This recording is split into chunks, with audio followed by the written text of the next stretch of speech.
2026 সালের টি-20 বিশ্বকাপকে সামনে রেখে নিরাপত্তার ঝুঁকির কারণ দেখিয়ে বিসিবি ভারতে দল পাঠাতে অনীহা প্রকাশ করেছে, যার নেপথ্যে ক্রিকেটারদের নিরাপত্তা নিয়ে বাংলাদেশ সরকারের কঠোর অবস্থান এবং দুই দেশের বর্তমান রাজনৈতিক অস্থিরতা কাজ করছে।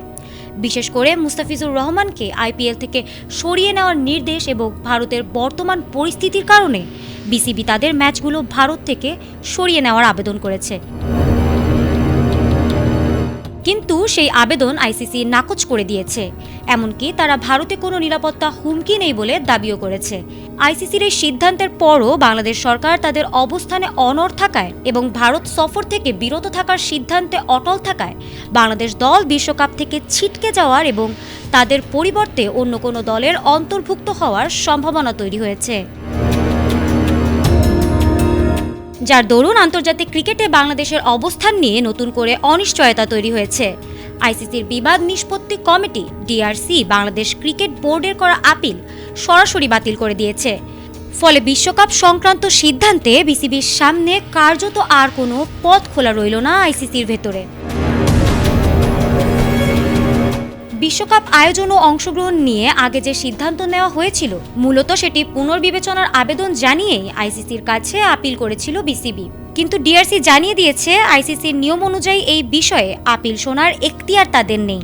সে কারণেই আবেদনটি গ্রহণযোগ্য হয়নি। এতে করে বিসিবির কৌশলগত পরিকল্পনায় বড় ধাক্কা এসেছে বলে মনে করছেন সংশ্লিষ্টরা। এদিকে আইসিসির প্রভাবশালী নেতা জয় শাহ বর্তমানে দুবাইয়ে অবস্থান করছেন। সংশ্লিষ্ট সূত্রের দাবি, এই আপিল বাতিল হওয়ার পর আইসিসি দ্রুতই পরবর্তী সিদ্ধান্তের দিকে এগোতে পারে। এমনকি বিশ্বকাপে বাংলাদেশ না থাকলে বিকল্প দল হিসেবে স্কটল্যান্ডকে অন্তর্ভুক্ত করার বিষয়টিও আলোচনায় রয়েছে। ফলে সময় গড়ানোর সঙ্গে সঙ্গে পরিস্থিতি আরও জটিল হয়ে উঠছে।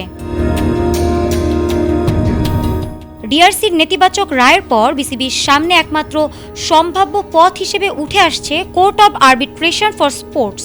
জানা গেছে, প্রয়োজনে সুইজারল্যান্ড ভিত্তিক এই ক্রীড়া আদালতে যাওয়ার বিষয়টি গুরুত্বের সঙ্গে ভাবছে বিসিবি।